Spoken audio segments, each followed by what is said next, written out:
Baik, shalom, selamat malam kepada kita semua. Kita bersyukur malam hari ini boleh bersama-sama kembali dalam acara diskusi sekolah Sabat. Dan sebelum kita akan belajar pelajaran sekolah Sabat, terlebih dahulu kita akan berdoa yang akan dipimpin oleh hamba Tuhan Pendeta Muda Jimmy Huta Barat. Kami persilakan. Marilah kita berdoa.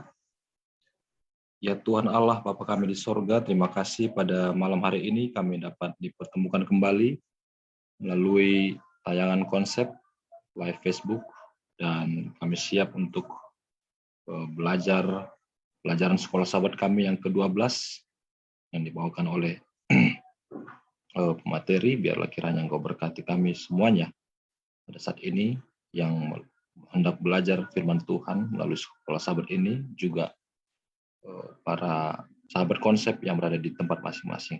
Kiranya menjadi berkat bagi kami semua. Inilah doa kami Tuhan, dan dalam nama Yesus kami berdoa. Amin. Amin. Terima kasih kepada Pendeta Muda Jimmy yang sudah membawakan doa buka.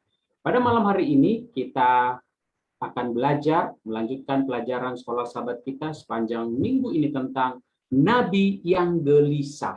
Kenapa kok pelajaran kita berjudul Nabi yang gelisah? Apakah memang Nabi utusan Allah itu bisa juga gelisah? Saat ini kita akan mendengarkan akan pelajaran, khususnya ringkasan dari pelajaran sekolah Sabat kita yang akan dibawakan oleh hamba Tuhan Pendeta Muda Edwin Pasaribu. Kami persilakan. Baik, terima kasih Pendeta Muda Adrian Messi atas kesempatannya. Baik, selamat malam bagi kita semua, sahabat-sahabat konsep dimanapun berada. Kita boleh bertemu kembali pada malam hari ini dalam program belajar kita bersama dengan konsep, dan juga dalam program diskusi sekolah Sabat. Baik, izinkan saya untuk share screen.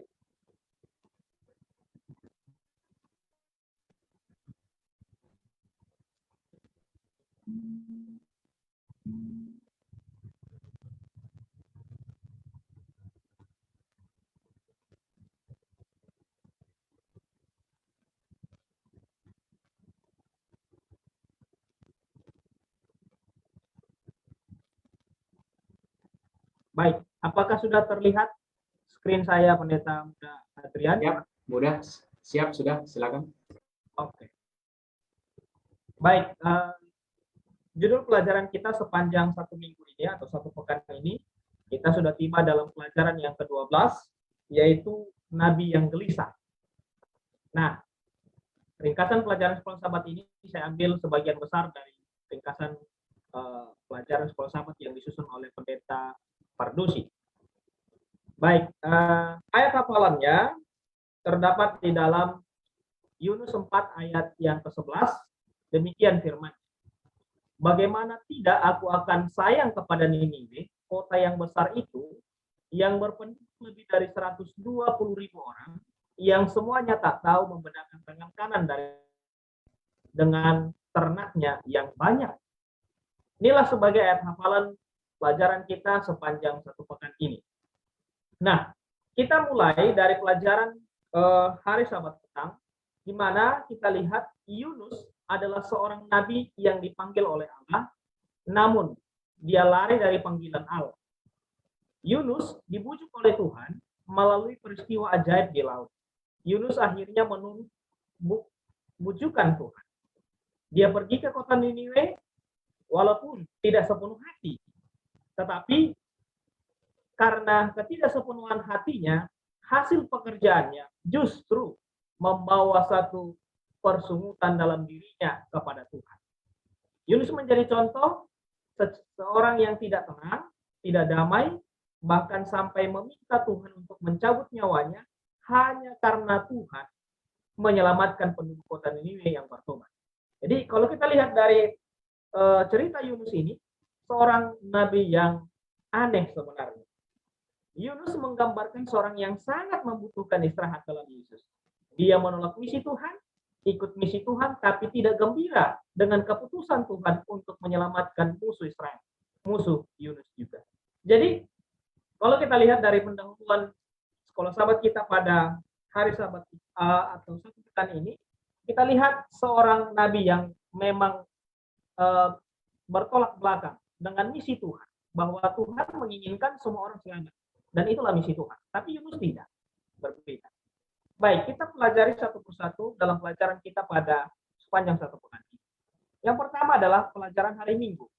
Di sana kita bisa lihat Yunus adalah seorang misionaris yang luar biasa sukses. Kenapa? Karena Yunus pada awalnya enggan untuk mengikuti misi Tuhan, tetapi ketika dia pergi ke Niniwe dan dia mendapatkan satu kesuksesan yang luar biasa, di mana penduduk Niniwe semua bertobat. Nah, panggilan Allah untuk pergi ke Niniwe telah mengganggu hidupnya dan menjadi beban tersendiri baginya. Yunus menolak memikul kuk yang diberikan Tuhan kepadanya dan menemukan bagi dirinya sendiri bahwa kuk itu enak dan bebannya ringan. Di dalam Matius 11 ayat yang ke-30. Yunus justru memutuskan untuk menemukan istirahatnya sendiri dengan berlari ke arah yang berlawanan. Tuhan menyuruh Yunus ke Niniwe, namun Yunus memilih pergi ke Tarsus. Yunus mengetahui bahwa bangsa Neo-Asyur adalah bangsa yang kejam, yang membinasakan bangsa-bangsa lain termasuk Israel. Bahkan bangsa non-Asyur juga ingin mengalahkan bangsa Yehuda. Bangsa Asyur begitu kejam memperlakukan musuh-musuhnya, dan itu dilihat dan dirasakan oleh Yunus. Kemenangan bangsa Asyur atas kota Lakis ditulis dalam 2 Raja-Raja dan juga Yesaya pasal 36, menegaskan supremasi kerajaan Asyur atas Yehuda di bawah Raja Hizkia. Jadi inilah alasan Yunus mengapa dia lari ke Tarsis. Karena dia merasa bahwa Niniwe adalah satu kota yang menjadi musuh daripada bangsa Yehuda. Untuk apa saya mau mengkhotbah orang-orang Niniwe? Itu adalah musuh Yehuda. Itulah tanggapannya dia. Tetapi Tuhan berkata lain kepadanya. Baik, pelajaran hari Senin. 3 hari istirahat. Larinya Yunus dari rencana Allah bukanlah tanpa masalah. Istirahat yang dia usahakan sendiri ternyata bukanlah istirahat, tetapi kekacauan. Kenapa? Karena kita tahu ceritanya, ketika dia memilih untuk pergi ke Tarsis, maka badai dan juga topan menerpa ke sana. Tuhan mengajar Yunus, mengirimkan badai untuk mengganggu istirahatnya. Yunus akhirnya dilemparkan ke laut, dan laut menjadi tenang. Kadang-kadang manusia harus dibawa ke tempat di mana mereka tidak memiliki apapun yang dunia ini tawarkan untuk bersandar agar menyadari bahwa Yesus adalah benar-benar yang mereka butuhkan. Sekarang Yunus harus beristirahat, walau dipaksa selama 3 hari dalam perut ikan. Waktu 3 hari dalam perut ikan yang sudah barang tentu sangat tidak menyenangkan digunakan Yunus untuk berdoa. Jadi satu istirahat yang luar biasa. 3 hari dia berada dalam perut ikan, itulah waktu dia untuk menentukan bagaimana Tuhan mengasihi dia. Nah, dalam perjalanan kita ini dikatakan, dia menyadari kesalahannya. Dia menyadari bahwa Allah mengasihi dia dan tidak membiarkan dia mati di dalam laut. Sehingga dalam kitab Yunus, kita tahu bahwa Yunus diselamatkan oleh apa? Dia diselamatkan oleh ikan besar. Dia berdoa dan berdoanya dipusatkan kepada kemasuki di tempat Allah bersemayam, karena disitulah harapannya ada yakni keselamatan dari Bapa. Bait suci yang Yunus maksud bukanlah bait suci di Yerusalem, melainkan tahta Allah sendiri. Bait suci menjadi pusat doa Yunus, dan itu harus menjadi pusat doa umatnya secara umum. Bait suci menjadi titik pusat doa, keselamatan dan persekutuan dengan Allah. Dalam doanya, Yunus memahami kebenaran yang sangat penting tentang kasih karunia Allah. Sekarang dia berterima kasih, menerima kasih karunia itu. Sekarang Yunus memutuskan untuk menjalankan misi Allah dalam dirinya. Inilah istirahat itu. Menjalankan misi Allah, Yunus tidak ragu lagi, dia tidak takut akan ditolak atau bahkan dianiaya oleh penduduk Niniwe. Jadi dia merasa takut karena memang bahwa penduduk Niniwe adalah satu penduduk yang sangat jahat. Akan tetapi ketika dia menemukan istirahat di dalam Tuhan selama 3 hari, dia bertobat dan dia tidak ragu lagi untuk menjalankan misi Tuhan. Baik, pelajaran hari Selasa. Misi selesai. Kota Niniwe adalah kota yang besar dibandingkan dengan kota-kota di Israel. Sebuah kota yang mengagumkan. Di dalam Yunus 3 ayat 3 disebutkan bahwa 3 hari perjalanan luas. Jadi begitu luas, begitu besar kota itu. Yunus menyampaikan pekabaran kepada kota itu langsung pada intinya, bahwa dia menyatakan bahwa dalam waktu 40 hari kota ini akan ditunggang-balikan. Dan pesan ini didengar oleh semua penduduk Niniwe dan juga kota Niniwe. Mereka percaya kepada pekabaran Yunus dan mereka mengambil keputusan untuk bertobat dari dosanya. Terbukti, kita lihat di dalam Yunus 3 ayat 6 sampai ayat yang ke-9, di mana Raja kota Niniwe memberikan dekret kepada semua penduduk kota bahwa semua penduduk dan juga bersama dengan hewannya harus berpuasa memohon kemurahan Tuhan atas dosa-dosa mereka. Nah, khotbah yang singkat dan langsung pada intinya membawa dampak yang positif kepada penduduk kota Niniwe. Mereka menyadari kasih Allah yang dapat menyelamatkan mereka, bukan dengan kekuatan mereka bisa selamat. Namun anehnya, ketika kota itu sudah diselamatkan dan bertobat, Yunus telah mengalami kasih karunia dari Allah, berpikir bahwa kasih karunia yang Tuhan berikan itu adalah eksklusif, sehingga hanya beberapa orang saja yang bisa memiliki kesempatan untuk itu. Padahal kasih karunia Tuhan adalah kepada semua orang. Yunus berpikir tadi bahwa kasih karunia itu hanya kepada bangsa Israel. Padahal kepada semua orang. Baik, pelajaran hari Rabu. Misionaris yang marah dan gelisah. Nabi yang aneh ini marah kepada Allah oleh karena misi Allah yang dibawanya sukses membawa orang Niniwe kepada pertobatan. Dari pelajaran ini kita mendapati Allah meluangkan waktu untuk berbicara dan bernalar dengan nabinya yang tingkahnya seperti balita yang memiliki amarah yang meledak-ledak. Nah, kesempatan ini menjadi kesempatan Tuhan untuk bukan hanya menobatkan orang-orang Niniwe, tetapi juga menobatkan Yunus sendiri. Kenapa? Ketika di dalam tulisan Roh Nubuat mengatakan, ketika Yunus mengetahui rencana Allah menyelamatkan kota itu, walaupun kota itu jahat, tetapi telah dituntun untuk bertobat dengan memakai kain kabung dan abu, maka seharusnya dialah yang pertama-tama bersuka oleh sebab Allah yang ajaib. Tetapi sebaliknya, ia membiarkan pikirannya membayangkan kemungkinan bahwa ia akan dianggap sebagai seorang nabi palsu. Mereka cemburu dari nama baiknya. Ia kehilangan pandangan terhadap nilai jiwa lebih besar yang tidak terbatas yang berada di kota yang jahat itu. Jadi, anggapan daripada Yunus, ia menganggap bahwa nama baik lebih penting ketimbang jiwa-jiwa. Inilah tanggapannya dia. Tetapi kesabaran Allah terhadap nabinya sangat mencengangkan. Allah berusaha untuk bermusyawarah dengan Yunus dan sikapnya yang buruk dan berkata, layakkah engkau marah? Dalam Yunus 4 ayat 4. Kasih Allah terhadap dunia ini begitu besar.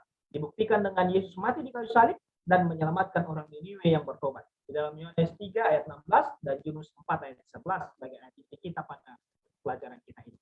Di pelajaran hari Kamis kita bisa melihat bahwa jalan dua arah. Yunus tampaknya lebih banyak masalah daripada manfaatnya. Orang Niniwe berbahaya, namun dalam kisah Yunus, orang Niniwe tampaknya tidak menjadi masalah. Mereka memahami pesan yang Yunus sampaikan dan bertobat. Sedangkan sang nabi, seorang yang lemah dalam kisah ini. Memahami kasih dan kasih karunia Allah secara pribadi bukanlah peristiwa satu kali. Salah satu cara adalah memelihara hidup di dalam kasih Allah dan menjangkau orang lain. Yudas memberitahu kita,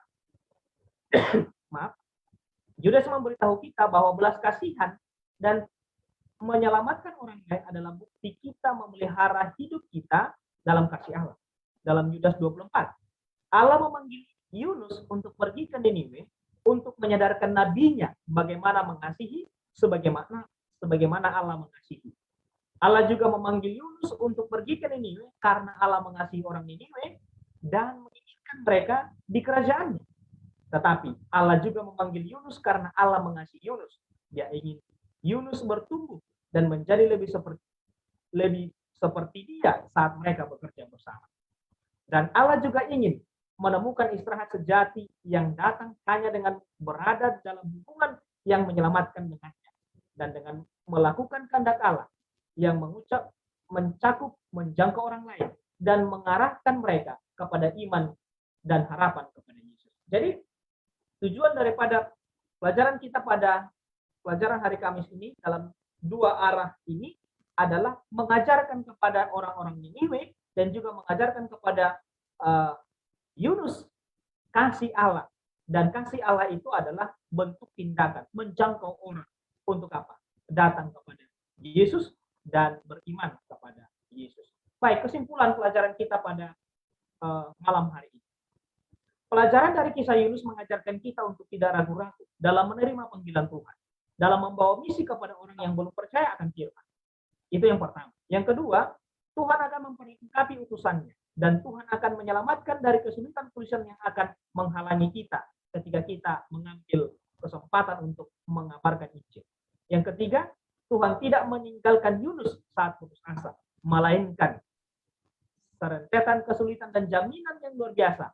Keyakinan Nabi itu pada Allah akan dipulihkan. Jadi ketika kita menghadapi masalah juga, ketika kita menghadapi problema dalam penginjilan kita, maka itulah yang akan memulihkan kita kembali kepada Tuhan, memulihkan iman kita kembali kepada Tuhan. Yang terakhir, dalam kutipan Roh Nubuat seri Membina jilid 5 halaman 157 dikatakan demikian. Ribuan orang dapat dicapai dengan cara yang paling sederhana dan bersahaja. Orang yang paling pandai, orang yang dipandang dunia sebagai laki-laki dan perempuan yang bertalenta, seringkali disegarkan oleh kata-kata sederhana dari orang-orang yang mengasihi Allah dan yang dapat berbicara tentang kasih itu dengan biasa, seperti orang di dunia berbicara tentang perkara-perkara yang paling menarik perhatian. Jadi kita lihat bahwa pekabaran Injil itu tidak karena bertele-tele atau tidak karena panjang-panjang, tetapi dengan kata-kata yang singkat saja, tepat pada intinya, maka banyak orang juga akan mengenal Tuhan. Jadi inilah kesimpulan pelajaran kita pada malam hari ini. Tuhan memberkati kita. Baik, terima kasih kepada Pendeta Edwin yang sudah memberikan pemaparan inti-inti daripada pelajaran sekolah sahabat kita. Baik, kami sapa kembali kepada para sahabat konsep yang ada di dalam media online di Facebook. Selamat malam, selamat bergabung bersama dengan kami. Apabila ada pertanyaan, silakan berikan komentar di kolom chat yang tersedia. Baik, ada satu pertanyaan, Pak Pendeta Edwin. Di dalam pelajaran hari Rabu itu, misionaris yang marah dan gelisah. Pertanyaan saya begini, apakah boleh kita ini sebagai seorang pelayan Tuhan, misionaris, kita marah? Khususnya di dalam pelayanan itu mungkin kadang-kadang begini, kita sudah kasih tahu, sudah ajar berulang-ulang kepada umat-umat Tuhan ini, tapi tidak mau bertobat-bertobat. Boleh nggak saya marah? Bahkan mungkin kadang-kala jadi saya marah, saya jengkel sama Tuhan gitu. Kenapa sih Tuhan kok suruh-suruh saya, padahal mereka sih nggak mau tuh bertobat. Nah, boleh nggak kita kira-kira kita dalam posisi seperti itu? Terima kasih. Baik, terima kasih Pendeta Adrian. Boleh nggak kita marah kepada Tuhan? Nah, apa yang dialami oleh Yunus adalah dia marah kepada Tuhan karena satu, orang Niniwe bertobat. Dia marah, dia tidak suka bahwa orang Niniwe itu bertobat. Itu yang pertama. Nah, pertanyaannya tadi, boleh nggak kita marah kepada Tuhan kalau orang yang kita injili tidak bertobat? Boleh nggak kita marah? Ya, dalam pelajaran kita pada hari Rabu ini, dan juga dalam pelajaran kita sepanjang satu pekan ini, kita lihat bahwa Tuhan mengatakan kepada Yunus, dalam Yunus 4 ayat 4, layakkah engkau marah? Artinya bahwa kita sebagai manusia, kita sebagai utusan Tuhan, nggak layak kita untuk marah. Sekalipun keputusan yang kita anggap itu mungkin tidak mengenakan bagi kita. Sama seperti Yunus. Yunus merasa bahwa keputusan Tuhan itu tidak enak baginya. Karena apa? Karena ketika orang Niniwe bertobat, maka nubuatan yang dia sampaikan sepertinya tidak benar dan dia dianggap sebagai nabi yang palsu. Jadi, layakkah kita marah kepada Tuhan karena kita tidak sukses atau mungkin karena kita lain jawaban Tuhan kepada kita? Jawaban saya pada malam hari ini mengatakan kita tidak layak untuk marah. Kita harus tetap ikuti apa yang Tuhan rencanakan dalam kehidupan kita dan juga pelayanan kita. Kalau ada orang yang belum mau bertobat, ya kita doakan terus. Kita injili terus. Kita doakan sahabat kita untuk mengajarinya supaya dia tetap bisa mengenal Tuhan. Terima kasih. Baik, terima kasih Pendeta Edwin. Tadi saya garis bawahi bahwa kita tidak boleh marah. Bagaimana mungkin Pendeta Abi menanggapi akan hal ini? Apakah boleh saya ini marah ketika saya dalam pelayanan saya mungkin namanya ini orang sudah saya khotbahin kok nggak mau tobat-tobat ya. Terus saya mungkin kecewa sama Tuhan, saya jadi galau karena kok Tuhan gini sih, saya sudah melayani tapi kok ini orang nggak mau tobat-tobat ini. Boleh nggak kita seperti itu ya? Atau nah di dalam Yunus 4 ayat 1 mungkin saya tambahkan sedikit ya. Saya tekankan lagi mungkin dalam pertanyaan ini. Apakah di waktu di saat kita lagi marah itu Tuhan masih tetap menggunakan kita untuk dalam pelayanannya? Silakan Pendeta Abi. Baik, terima kasih Pendeta Adrian untuk pertanyaannya. Jadi kalau saya menanggapi pertanyaan ini, melihat dari apa yang kita terapkan juga ya, bukan hanya dari pengalaman Yunus. Jadi kalau saya melihat bahwa pekerjaan penginjilan atau pekerjaan pertobatan untuk menobatkan orang, untuk memberikan pekabaran kebenaran kepada orang lain, lalu berharap orang itu menerimanya, ini bukan hukum pasti ya. Maksudnya ini bukan seperti kita mempelajari matematika bahwa 1 tambah 1 itu harus 2, enggak ya. Tapi ini memang satu ilmu atau satu penerapan yang memang berbeda-beda kepada setiap orang gitu. Ya, kepada si A mungkin si A menerima, tetapi kepada si B mungkin tidak langsung menerima, butuh waktu dan lain sebagainya. Saya pernah punya pengalaman ada orang yang sudah mungkin sudah saya katakan lebih dari 10 tahun menjadi simpatisan, tapi tidak mau bertobat, nggak mau meninggalkan kebiasaan-kebiasaannya, tetapi selalu mau dengar pekabaran dan lain sebagainya. Nah, lalu pertanyaan yang tadi, layakkah kita marah? Nah, Pendeta Adin tadi sudah jelaskan bahwa yang penting kita laksanakan tugas kita. Yang penting kita lakukan tugas kita sebaik mungkin. Ya, karena ini bukan hukum pasti seperti saya bilang tadi. Kalau kita sudah lakukan tugas kita sebaik mungkin, maka ya kita serahkan kepada Tuhan setelahnya gitu ya. Sejauh mana kita lakukan yang terbaik sebisa kita, maka kita minta pertolongan Roh Kudus untuk menyempurnakan itu. Jadi sebenarnya itu tanggapan saya. Jadi sebenarnya tidak perlu marah, tidak perlu kecewa. Memang manusia itu ada kecenderungan seperti itu, tetapi memang butuh kesabaran karena setiap manusia punya pergumulan masing-masing, dan kita pun dalam pekerjaan Tuhan dalam melaksanakan tugas itu ada pergumulan yang mungkin Tuhan mau juga ajarkan kita supaya menyerahkan semua pergumulan ini dalam tugas dan pelayanan kita kepada Tuhan. Terima kasih. Baik, terima kasih kepada Pendeta Abi. Saya mau beralih kepada Pendeta Pardosi. Apakah boleh nih Pak Pendeta kita ini apakah memang Tuhan masih mau gunakan kita walaupun kita ini mungkin masih dalam keadaan marah ini? Apakah Tuhan masih tetap akan gunakan kita dalam pelayanannya? Baik, terima kasih ya. Salam jumpa kembali pada semua sahabat konsep yang berada di ruang Zoom ini dan juga para pemirsa di YouTube dan juga di Facebook secara live ya. Pemateri kita sudah menjelaskan tentang pergumulan sang nabi yang gelisah. Jadi mungkin saya terangkan dulu beberapa poin penting. Kenapa orang gelisah? Jawabnya adalah ada sesuatu yang tidak sesuai dengan pikirannya yang terjadi. Itu makanya orang gelisah. Kalau semuanya terjadi sesuai dengan apa yang dia harapkan, ya tidak akan ada orang gelisah. Karena tidak terjadi seperti yang dia harapkan, makanya dia gelisah. Apa yang diharapkan Yunus? Tuhan membinasakan Niniwe oleh karena bangsa ini bangsa yang kejam dan bahkan bangsa yang menindas Israel. Nah, sudah barang tentu Yunus ingin supaya musuh Israel itu dihukum oleh Tuhan, dan itu kan permintaan yang wajar. Saya yakin saudara-saudara juga para pendeta muda di sini, kalau ada orang yang menjolimi saudara, ya pastilah saudara itu berharap-harap orang itu dihukum Tuhan, kan gitu. Jujur saja lah, kan itu kan manusiawi juga. Bukan sesuatu yang dosa besar atau apa, itu sebuah hal yang manusiawi. Tinggal apakah kita mau melakukan hukuman itu sendiri atau kita serahkan sama siapa? Sama Tuhan, kan gitu ya. Daud saja juga begitu, balaskanlah Tuhan ketidakadilanku ini, kan gitu. Ya. Tapi dia tidak mau melakukannya. Dia serahkan sama Tuhan mana yang dianggap Tuhan baik. Kalau saya tanya sama saudara, sebenarnya tujuan buku Yunus ini apa sih? Apakah Tuhan memang terutama mau menyelamatkan Niniwe? Enggak, saudara-saudara. Tujuan buku Yunus ini dua.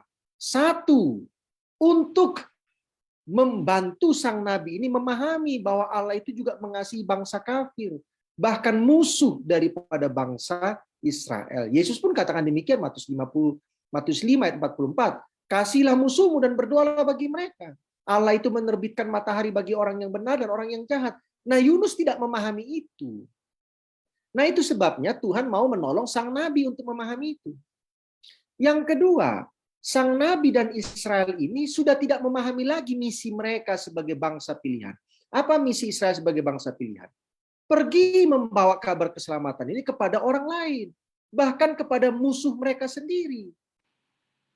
Kan itu yang menjadi inti buku Yunus, bukan Tuhan mau menyelamatkan Niniwe sebagai pekabaran utamanya, tidak. Kalau Tuhan sudah berhasil menyelamatkan Yunus, menyelamatkan Israel, sudah barang tentu Niniwe ini pun punya kesempatan juga untuk apa? Diselamatkan, karena Israel itu akan pergi membawa kabar keselamatan bahkan kepada musuh mereka sendiri. Nah, oleh sebab itu, layakkah kita marah ketika ada orang belum bertobat? Ya kenapa kita marah? Kan bertobatnya seseorang itu bukan karena kita, tetapi karena orang itu mau menerima Roh Kudus atau tidak dalam dirinya. Kalau dia belum mau terima, ya itu tanggung jawab dia, urusan dia dengan siapa? Dengan Tuhan. Urusan kita adalah bagaimana kita melakukan tanggung jawab kita. Yunus marah, itu urusan pohon-pohonan, saudara. Ini baru tumbuh, sudah membawa kelegaan sedikit, tiba-tiba besok mati, gitu ya. Makanya dia katakan, saya layak marah, gitu.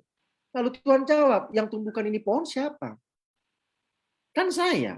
Nah, kalau saya mau buat pohon itu mati, itu urusan saya juga. Demikian juga kasih Tuhan kepada orang apa? Niniwe, yang ciptakan orang-orang Niniwe itu siapa? Tuhan. Kalau Tuhan mau mereka selamat, siapa mau mempersoalkannya? Kalau Tuhan mau mereka binasa karena dosa-dosa mereka, kita juga tidak bisa mempersoalkannya. Karena itu adalah hak kemahatauan prerogatif dari siapa? Dari Tuhan. Terima kasih.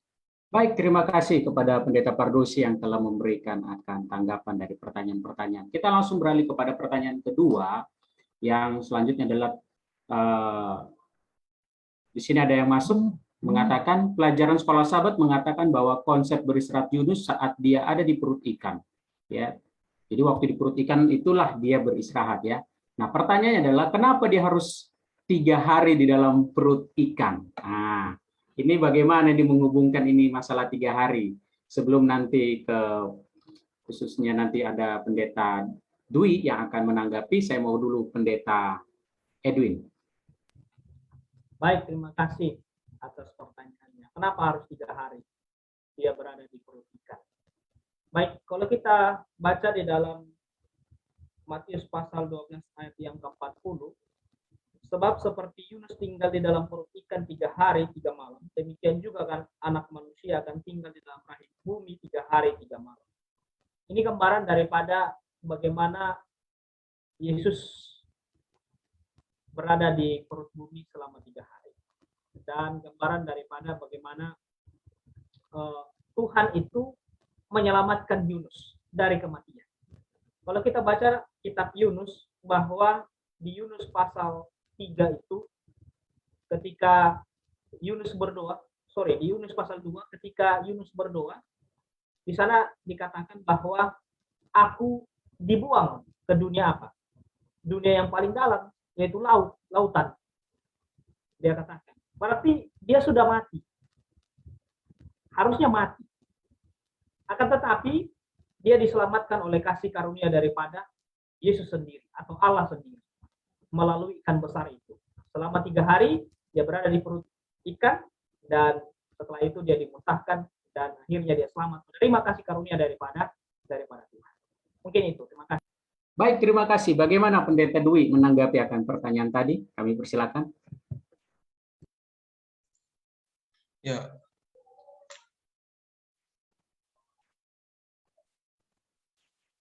kenapa harus 3 hari, gitu ya? Sampai pada saat di kitab Yunus, ya, tadi sudah disampaikan sebelum peristiwa mengenai Yesus, kita tidak tahu kenapa itu 3 hari. Ya, kenapa 3 hari disebutkan di sana? Ya pasti pertama Tuhan menghendaki, kemudian Yunus setelah 3 hari itu baru dia menyerah, kan gitu. Ya, itu mungkin yang saya tanggap ketika bertanya kenapa 3 hari. Nah, yang mungkin tadi sudah dijelaskan oleh Pendeta Edwin itu adalah mengenai tipologi 3 hari pada saat nanti digenapi di perjanjian baru oleh kematian Yesus 3 hari. Ya walaupun ada diskusi apakah itu klop atau tidak, begitu. Tapi itu mengarah ke sana karena apa? Disebutkan langsung bahwa seperti Yunus berada di dalam perut ikan selama 3 hari. Demikian juga Yesus juga demikian. Nah, itu kalau pertanyaannya kenapa ya? Susah karena kita bicara mengenai kenapa harus 3 hari. Ya, selama 3 hari disitulah Yunus bisa merenungkan bagaimana dia sudah melakukan tindakan berlawanan dengan apa yang dikehendaki oleh Tuhan. Di sanalah dia tahu bahwa lepas atau melawan Tuhan itu tidak ada gunanya. Ya, disitulah dia tahu bahwa dia menyadari bahwa dia harus nyerah sama Tuhan. Jadi kenapa 3 hari itu adalah waktu yang sangat penting bagi Yunus untuk menyadari apa yang perlu dilakukan. Walaupun pada akhirnya dia pun tidak terlalu sadar pada saat ada peristiwa yang kedua, yaitu mengenai pohon yang dibiarkan oleh Tuhan mati. Baik, dimakan ulat. Nah, itu saja mungkin yang bisa saya kasih tambahkan. Terima kasih. Baik, terima kasih Pendeta Dwi yang sudah menanggapi. Saya mau beralih kepada Pendeta Pardosi. Ini kenapa ini kok 3 hari ini? Apakah ada makna yang penting Pendeta dari 3 hari di dalam perut ikan ini? Baik ya, kenapa 3 hari? Ya karena Tuhan memang maunya 3 hari, itu aja jawabnya. Nggak usah pusing kita memikirkan kehidupan ini, saudara ya. Tuhan maunya 3 hari. Tapi kalau saudara lihat ekspresi di Alkitab, ya, coba saya bacakan ya. Di Alkitab itu memang banyak ekspresi 3 hari 3 malam. Walaupun itu tidak harus 3 kali 24 jam. Yang penting ada 3 harinya dan ada 3 apanya? Malamnya, tapi tidak harus 24 jam ya. Yang pertama itu 1 Samuel 30 ayat 12. Ketika ada seorang yang ditangkap Daud dan orang itu sudah 3 hari 3 malam tidak makan sehingga dia begitu lemas ya. Waktu Esther menyuruh bangsa Israel berpuasa karena diancam oleh Haman, maka dia meminta supaya Israel itu, Esther 4 ayat 16, berpuasa 3 hari lamanya, baik waktu malam, baik waktu siang. Ya berarti kan 3 hari 3 malam, ya kan? Lalu muncullah kisah Yunus dengan 3 hari 3 malamnya. Kemudian Yesus menarik pengalaman Yunus itu menjadi pengalaman dirinya. Nah kalau Yunus 5 hari, berarti Yesus itu akan 5 hari. Makanya itu saya bilang tadi, yaitu kehendak Tuhan, ya sudah gitu. Jadi ya, karena apa yang terjadi di perjanjian lama itu menjadi gambaran apa yang akan dilakukan oleh siapa? Oleh Yesus Kristus, ya kan? Nah, mungkin orang tanya, kenapa puasanya harus 40 hari 40 malam? Ya. Ya, Musa 40 hari 40 malam. Mengintai negeri Mesir itu 40 hari. Ya kan? Jadi apa yang terjadi di perjanjian lama itu menjadi gambaran akan apa yang Yesus akan lakukan di mana? Di perjanjian baru. Nah, Yesus dalam kubur di perut bumi ini 3 hari 3 malam, itu bukan 24 jam, 3 kali 24 jam, sehingga 72 jam.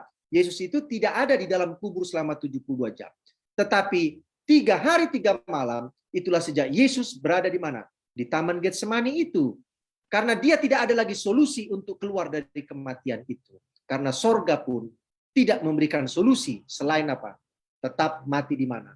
Di kayu salib. Ya. Itu sebabnya Yesus katakan, seperti Yunus 3 hari 3 malam di perut ikan, demikian juga anak manusia. Jadi apa yang Yesus alami itu adalah gambaran tentang apa yang Yesus alami. Yesus yang menarik itu kepada dirinya sendiri. Bahwa Yesus pun harus berada di dalam perut bumi selama 3 hari 3 malam. Baik, terima kasih kepada Pendeta Pardus yang telah memberikan tanggapan. Dan kami kembali lagi mengucapkan selamat malam, selamat bergabung bersama kami di diskusi Sekolah Sabat di Cohensers People. Kepada umat-umat Tuhan, saya lihat di sini juga ada yang dari Malaysia, selamat bergabung bersama dengan kami di dalam acara diskusi Sekolah Sabat. Baik, pertanyaan selanjutnya kepada Pendeta Edwin, lalu nanti kepada Pendeta Jimmy, adalah tentang seperti ini pertanyaan yang masuk ya. Apakah cara Yunus untuk menobatkan bangsa Niniwe dapat diterapkan pada saat sekarang ini? Ketika pekabaran disampaikan langsung kepada penghukuman. Maksudnya gini, boleh nggak sekarang ini kita khotbah begini aja? Kamu bertobat, kalau nggak bertobat nanti Tuhan hukum kamu. Nah, boleh nggak seperti itu? Atau harus pakai pendekatan-pendekatan yang seperti biasanya kita lakukan? Baik, terima kasih Pendeta Adrian atas pertanyaannya. Jadi metode daripada Yunus ini di dalam menyampaikan pekabarannya adalah dia langsung sampaikan to the point. Apa maksud tujuannya datang ke orang Niniwe? Tujuannya adalah bahwa kota Niniwe dalam 40 hari akan ditunggang-balikan kalau tidak bertobat. Itu pesan daripada Tuhan kepadanya. Dan itu disampaikan oleh dia. Jadi kita juga sebagai hamba Tuhan, kita juga sebagai umat-umat Tuhan, penting kita sampaikan kepada orang yang belum mengenal kebenaran, ya sampaikan saja kebenaran itu dengan baik dan dengan sederhana, to the point. Penting. Kenapa? Karena dalam pelajaran Sekolah Sabat kita, di dalam pelajaran hari Jumat, di sana dikatakan ribuan orang dapat dicapai dengan cara yang paling sederhana dan bersahaja. Jadi sederhana dan juga bersahaja. Nggak usah kita ribet-ribetkan atau nggak usah kita panjang-panjangkan. Kita sederhanakan saja, tetapi tetap juga mengajak mereka untuk apa? Untuk bersahaja. Artinya bersahabat dengan mereka. Penting. Jadi apakah metode Yunus relevan untuk saat ini? Ya, saya katakan masih relevan untuk kita sampaikan dengan baik dan juga mungkin dengan bersahaja. Terima kasih. Bagaimana tanggapan Pendeta Jimmy? Boleh nggak kita sekarang kalau khotbah atau ya menyampaikan pekabaran itu, ayo tobat, nanti kau kena hukum. Nah, boleh nggak langsung to the point begitu? Atau harus pakai pendekatan?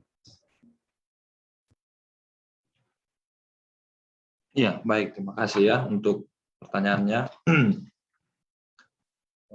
Berhubung ini diberikan oleh Tuhan langsung kepada Yunus, jadi Yunus harus menyampaikan itu. Ya. Tuhan firmankan kepada Yunus, katakan firman seperti ini bagi bangsa Niniwe. Maka dengan demikian harus disampaikan, karena Tuhan mau menyelamatkan bangsa itu. Kan begitu ya.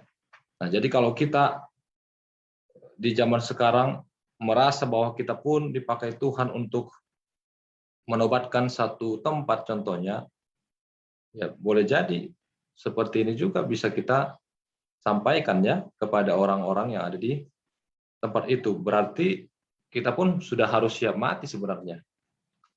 Kalau kita memang benar-benar Tuhan bisikan untuk menyampaikan firman itu kepada orang yang ada di tempat itu.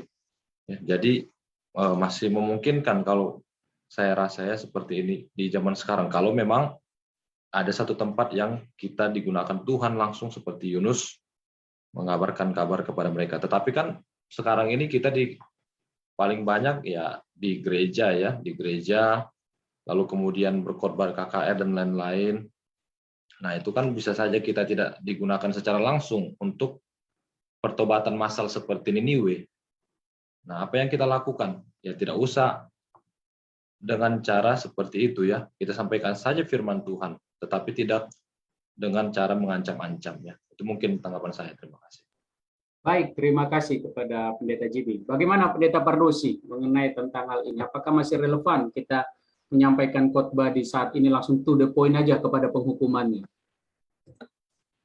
Setiap zaman, setiap bangsa, setiap kelompok itu mempunyai pendekatannya masing-masing.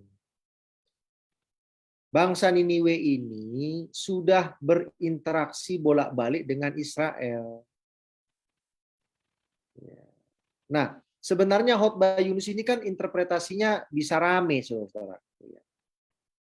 Salah satunya adalah ada yang katakan khotbah Yunus ini dipotong. Dia nggak menambahkan di awal, kalau kamu tidak bertobat, maka 40 hari lagi kota Niniwe akan dibakar.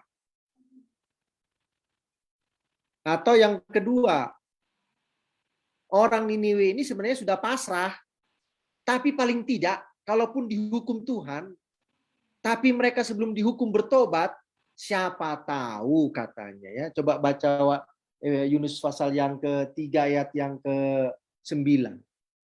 Jadi mereka ini sebenarnya sudah pasrah. Mereka ini sebenarnya tahu bahwa Israel itu mempunyai Allah yang dahsyat, Allah yang luar biasa gitu. Tapi mereka juga tahu bahwa Israel itu dihukum Tuhan karena dosa mereka kepada Tuhan. Ya, mereka juga tahu itu. Nah, sekarang giliran mereka yang akan mendapatkan ancaman itu. Lalu ayat yang ke-9, Yunus pasal 3 katakan, siapa tahu mungkin Allah akan berbalik dan menyesal serta berpaling dari murkanya yang bernyala-nyala itu sehingga kita tidak binasa. Jadi mereka itu ya kalaupun mati ya udahlah, yang penting kita bertobat lah gitu. Tapi siapa tahu ya dengan kita bertobat maka kita tidak jadi mati. Nah, jadi pendekatan itu ya beda-beda gitu, tergantung kepada keadaannya. Kalau Asyur keadaannya sudah begitu. Ya makanya khotbahnya kita kan tidak tahu loh, khotbah ini apa begitu-begitu bolak-balik. Atau khotbah ini ada kalimat-kalimatnya kan kita nggak tahu. Ya, tetapi semua masa, semua zaman itu ada apanya? Ada pendekatannya masing-masing. Terima kasih. Baik, terima kasih kepada Pendeta Pardosi yang sudah menanggapi. Saya mau beralih dulu kepada Pendeta Muda Maro dan Pendeta Alex. Ada satu pertanyaan yang masuk. Pertanyaannya seperti ini ya. Kenapa kok orang yang seperti Yunus ini, yang punya pandangan negatif ini malah Tuhan pakai? Apakah tidak ada lagi nabi yang lebih baik lah dari Yunus ini? Kok harus Yunus ini sih yang dipakai? Silakan Pendeta Maro dan Pendeta Alex. Baik, terima kasih yang bertanya. Ya, kalau kita renungkan tentang pertanyaan ini, untuk melihat kepribadian Yunus yang lari dari tanggung jawabnya yang Tuhan berikan, tentu dalam sudut pandang Allah sendiri melihat kepribadian Yunus itu tahu seperti apa Yunus ini. Ya, seperti apa Yunus ini. Dan Tuhan juga tahu pasti ada lagi yang lebih baik lagi dari Yunus. Tapi di balik kekurangan Yunus, Tuhan mau pakai dia. Dan Tuhan mau sampaikan juga kepada kita, ya, ataupun kepada di masa Yunus itu, bahwa di dalam kekurangan diri manusia, Tuhan pun mau pakai. Ya, jadi Tuhan itu tidak cari yang sempurna sekali, yang luar biasa sekali, enggak. Ya. Tuhan pakai juga orang yang berdosa untuk menobatkan orang yang berdosa. Ya, jadi dalam hal ini, yang bisa saya kasih penjelasan mengenai mengapa Tuhan pilih Yunus, jawabannya yang bisa saya berikan adalah karena Tuhan sedang menunjukkan bahwa seorang yang berdosa pun perlu juga untuk mengetahui bagaimana Tuhan itu mengasihi orang berdosa dan juga mengasihi kita semua. Yang di awal dari kita sendiri memahami bagaimana Allah itu yang menyelamatkan manusia yang berdosa. Baik, itu saja. Terima kasih. Baik, terima kasih. Bagaimana Pendeta Alex? Baik, selamat malam sahabat-sahabat konsep, dan terima kasih atas waktunya untuk menjawab pertanyaan dari pertanyaan yang ketiga ini. Jadi begini saudara-saudara, kenapa bahwa Allah menggunakan Yunus ini. Kita harus ingat, saudara, bahwa konsep daripada buku Yunus ini sendiri tidak hanya menyentuh kepada bangsa Niniwe, tapi kepada Yunus itu sendiri. Jadi ada pekabaran yang tadi sudah disampaikan juga kan sama Pendeta Pardosi ya, bahwa karena kejamnya bangsa ini sehingga Yunus diutus.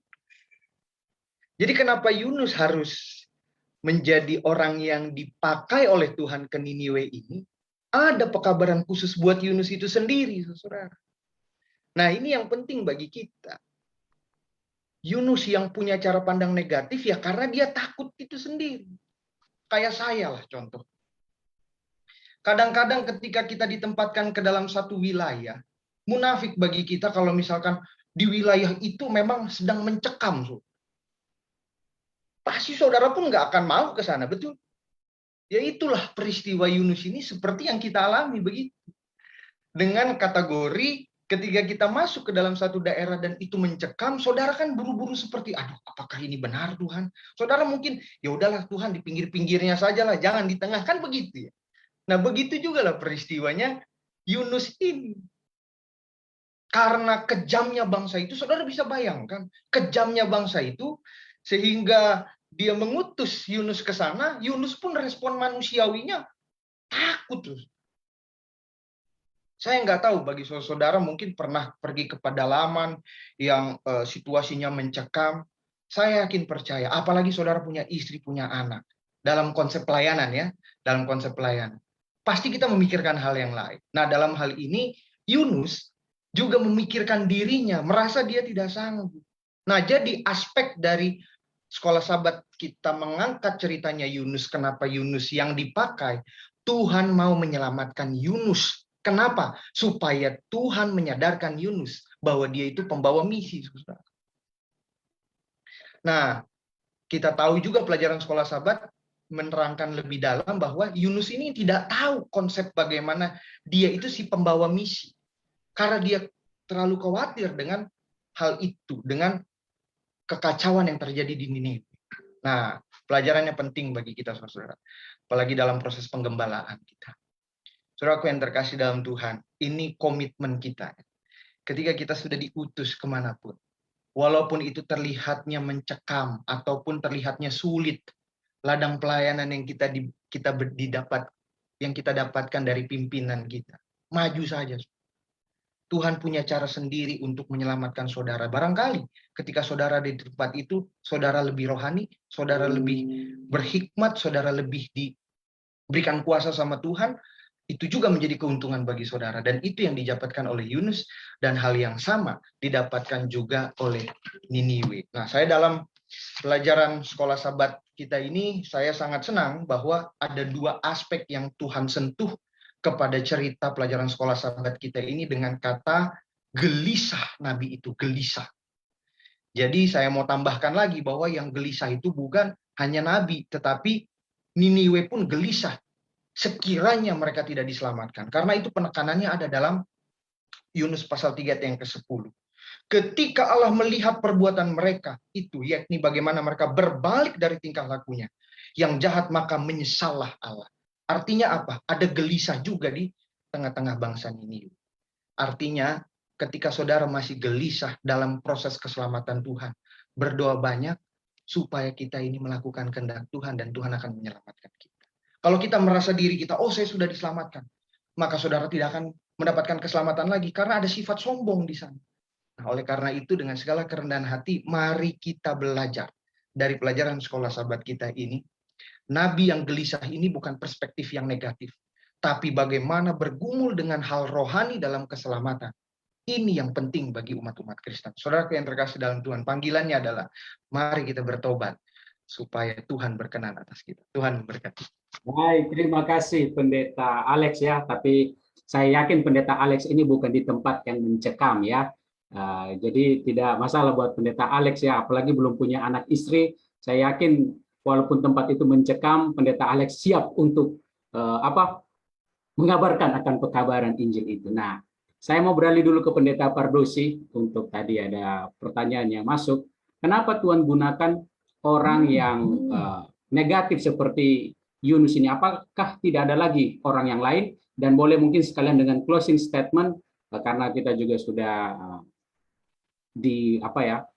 karena waktu kita juga sudah habis ya, bukan waktu mencekam ya, tapi waktunya memang sudah terbatas. Silakan Pendeta Pardosi. Baik. Tadi saya sudah katakan bahwa buku Yunus itu ditulis justru menceritakan pengalaman sang nabi. Yunus itu tidak sedang menceritakan pengalaman Niniwe. Saudara baca seluruh buku Yunus, cerita tentang orang Niniwe itu paling cuma 5-6 ayat. Padahal pasal itu 4 pasal. Berarti sebenarnya siapa fokusnya? Fokusnya itu justru sang nabi. Karena kekerasan nabi ini, Tuhan punya kesempatan menyelamatkan para awak kapal. Betul enggak? Karena kekerasan sang nabi ini, Tuhan bisa menyelamatkan sang nabi. Karena kekerasan sang nabi ini, Tuhan bisa menyelamatkan bangsa yang keras itu, yaitu Niniwe. Jadi apakah Tuhan bisa gunakan orang yang terlihat keras itu untuk menjadi alat Tuhan dan membawa berkat bagi orang lain? Bisa saja, kan Tuhan itu nggak dibatasi dengan apa yang kita pikirkan. Nah, kenapa harus Yunus? Nah, ini ceritanya panjang nanti, saudara. Yunus itu kan melayani kan zaman Jeroboam II ya. Jeroboam II ya. Jeroboam I itu yang menyebabkan penyembahan patung-patung di Betel ya. Tapi ini Jeroboam II. Nah, Jeroboam II ini kan raja yang jahat sebenarnya. Tetapi Yunus dipakai Tuhan untuk bernubuat kepada Jeroboam bahwa di masa Jeroboam kekuatan Israel itu akan dikembalikan. Ya, wilayah kekuasaan Israel itu akan dikembalikan. Itu di masa Yunus. Makanya Yunus ini dihargai betul sebagai nabi yang membawa satu berkat sukacita kepada Israel karena dia menubuatkan kebaikan-kebaikan bagi Israel. Tetapi Yunus mau diputar oleh Tuhan pola pikirnya bahwa jangan hanya fokus kepada siapa? Kepada bangsanya, tapi dia harus fokus juga kepada orang lain karena dia nabi. Nabi itu dipakai Tuhan baik kepada orang dalam maupun orang luar. Dan itulah yang membuat Tuhan memilih siapa? Memilih Yunus. Kebetulan juga Asyur atau Niniwe itu adalah musuh Israel di masa itu kan. Sehingga Tuhan mau mengamarkan Niniwe, kalau kalian terus tidak bertobat dari dosa-dosa kalian bahkan menganiaya umat-umat Tuhan, maka kalian pun akan adalah. Kenapa kita gelisah? Karena kita tidak inline, tidak connect, tidak sinkron dengan Allah. Itu makanya saudara dan saya gelisah. Jadi supaya tidak gelisah, istirahatlah dulu bersama dengan siapa? Dengan Tuhan. Mungkin butuh 3 hari, ya, Jumat, Sabtu, Minggu, mungkin ya. Mungkin butuh 30 tahun, nggak tahu saya. Seperti Israel 40 tahun dia baru dia bisa memahami itu apa rencana Tuhan sehingga dia boleh sinkron dengan Tuhan. Ya, terima kasih banyak. Siaplah untuk sinkronisasi dengan Tuhan supaya tidak gelisah lagi. Dan itu mungkin membutuhkan waktu khusus dengan Tuhan. Terima kasih. Silakan Pendeta Edwin memberikan closing statement. Baik, terima kasih. Jadi pelajaran kita ini memberikan pelajaran yang banyak kepada kita sebagai hamba-hamba Tuhan untuk tidak gelisah. Kita perlu istirahat dan kita perlu menemukan kasih Kristus dalam diri kita sehingga lewat itu kita bisa mengasihi orang lain. Karena ketika kita mendapatkan kasih daripada Tuhan, kita bisa mengasihi orang lain. Terima kasih, Tuhan berkati.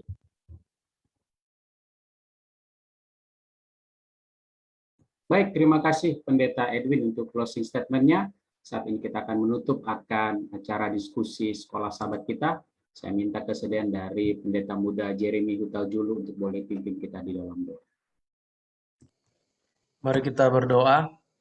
Bapa di sorga, terima kasih Tuhan untuk pelajaran yang indah pada malam hari ini yang boleh kami pelajari bersama. Biarlah pengalaman dari Nabi Yunus boleh kami ambil pelajaran-pelajaran yang baik. Kami boleh berjalan selaras dengan kehendak Tuhan, boleh mengabarkan Injil bagi orang-orang sekitar kami, dan kiranya juga Tuhan menyertai, memperlengkapi kami dalam setiap kegiatan kami, di keluarga kami, di jemaat kami, dimanapun kami berada. Ini doa kami Tuhan, dalam nama Yesus Kristus kami berdoa. Amin. Amin, terima kasih. Kami pastikan kepada sahabat-sahabat konsep, jangan kemana-mana, Sebentar lagi kita akan mulai acara diskusi Alkitab kita, dan boleh juga bagikan pelajaran Sekolah Sabat ini ke semua teman-teman kita. Tuhan memberkati kita semua. Amin.